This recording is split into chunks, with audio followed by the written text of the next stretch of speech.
This is around C2PA and live streaming. So we are happy to say that the spec is finally published. It came out mid-January. A lot of work from Sony and Google and CAS Labs and Unified Streaming and others, including us, to get this whole thing to work because live needs to happen. So the spec is published. I'm only going to talk about a little part of this because we only have a few minutes, and it's pretty involved. So there are basically two real methods of doing this. One is per segment, which basically means the segment itself is a full verifiable container, meaning that you don't need anything else. All the provenance is actually inside of the actual segment. And you have basically blackness. Yeah, no, we have a sequence number, we have a stream ID. Now these are what's really that's needed in the actual provenance record to actually just have that. The additional attributes which can be used are a continuity method. And what continuity method does, it allows you now to link these segments together in the stream. So you know this was the first, this is the third, this is the fourth, and basically allows you to make sure that you're not reordering things. You're not playing the video and now changing my audio around and to the actual order in the actual stream. So in the continuity logic allows you to actually set that basically how the whole method works. You're going to start with segment 1 is your starting point, and it allows you to keep adding them up in increments so that you actually have your chain of custody in those segments. So in breaking it apart, we basically have a sequence number, which allows you to basically know the sequence of each segment. It could be the actual segment name. It could be its own unique numbering, but you have the actual sequence number behind that. And then you have a stream ID. A generated product can make its own stream ID that's just arbitrary to the whole content. Or it could be part of the MPEG dash, where there's an ID inside the dash, as well as HLS that could be used to actually tie the actual stream that's being produced into the provenance record. And then in this process, it follows the same way that everything else gets signed in C2PA land, where we're basically having the actual move and the MDAT signed cryptographically against the certificate. And then those hashes are then put into the manifest, so that the manifest itself allows you to actually verify that segment by itself, because the hashes of the actual video and audio will actually match the hash that's actually in the actual manifest inside of the UUID. Now, for these things to work right, we have to make sure that playback is actually able to validate this. Is the first piece of it, the init, is it actually contain the MDAT? If not, it fails. If the media segment itself doesn't actually match the actual manifest information, it'll fail at a very high level. And then you actually keep going from there to where you will actually verify the signatures.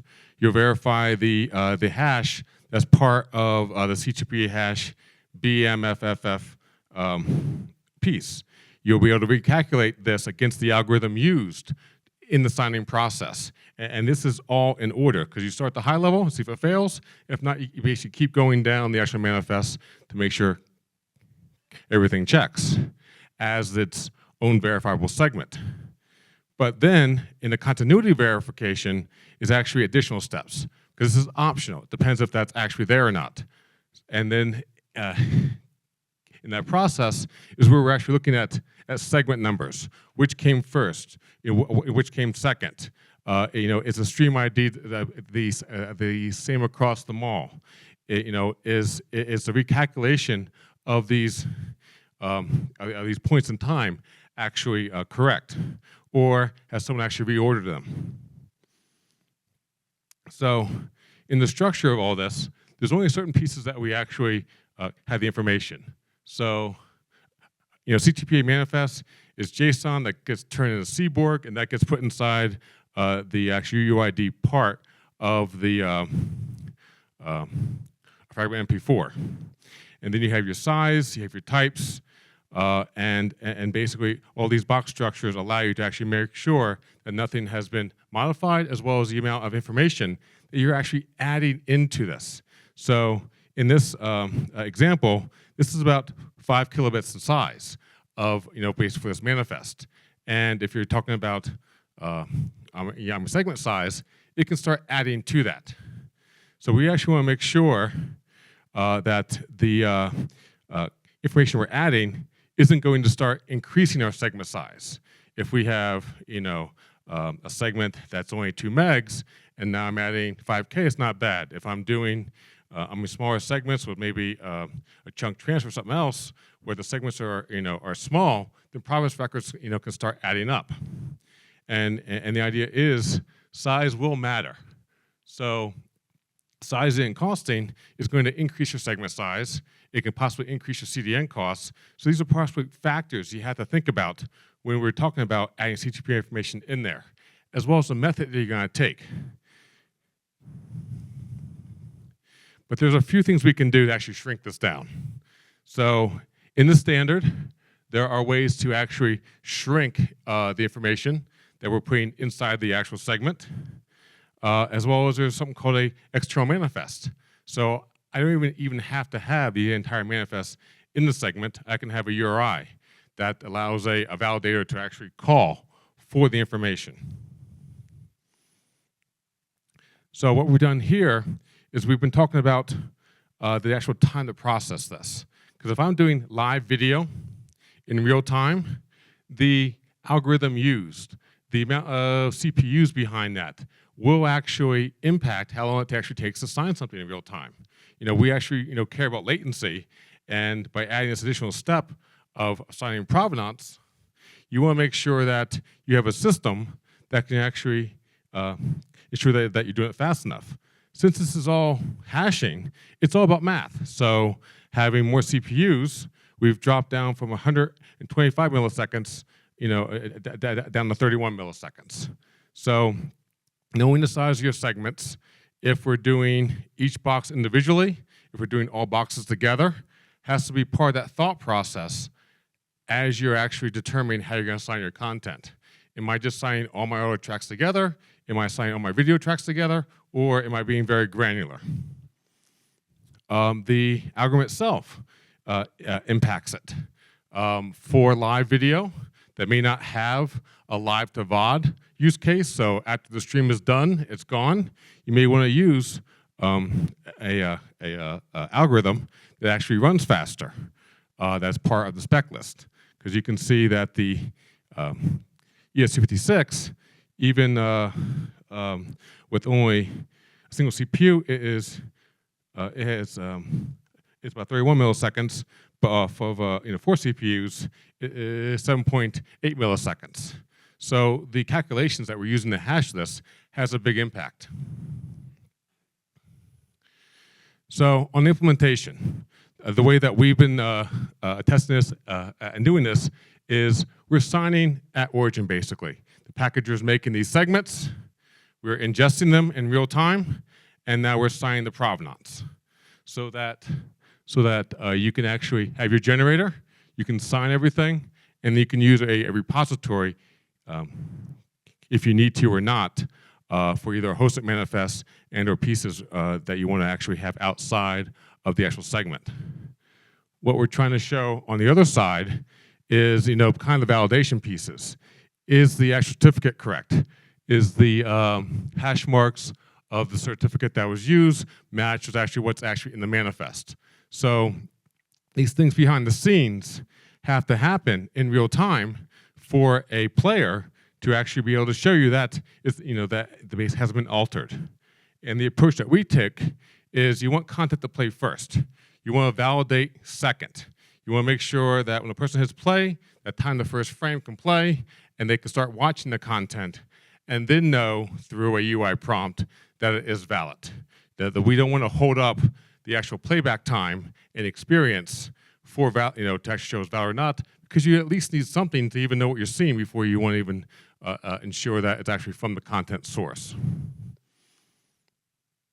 So some of the key overall takeaways is in this method, and there are 2 public methods out there on the spec.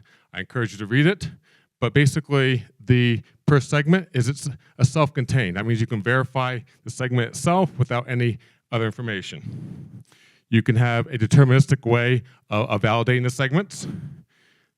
It really doesn't have a significant impact on latency. Having 10 milliseconds, having 30 milliseconds of latency in your processing from origin, to CDN is not that large to actually even impact even live sports. I mean, it's relatively small.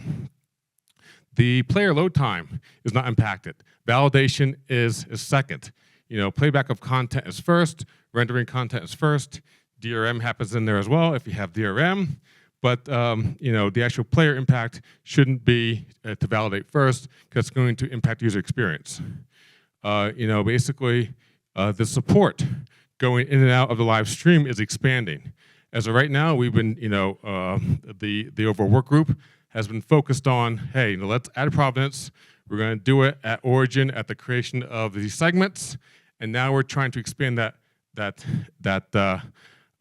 backwards, like adding it onto the ingest, so now we can know what kind of cameras are feeding this and/or other products in the studio that we can add to these provenance records. And this also allows you to have your support for live to VOD, because each segment is independently verifiable. And if you are doing a continuity method, at the end of the stream, that provenance can say, this is the end of this continuity stream. So with that and that high-speed method, are there any questions?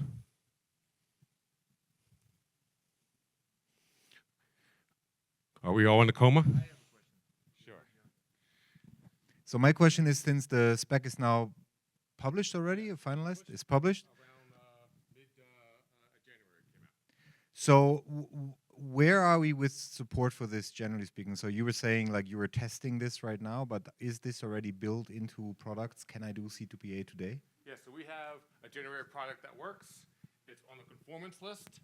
So we actually have a product that we are actively using and selling to clients. I know that other companies are out there adding this to their product line. So adoption's happening, but there are products right now basically that can do that. And if you want to talk more about that, I'll be happy to.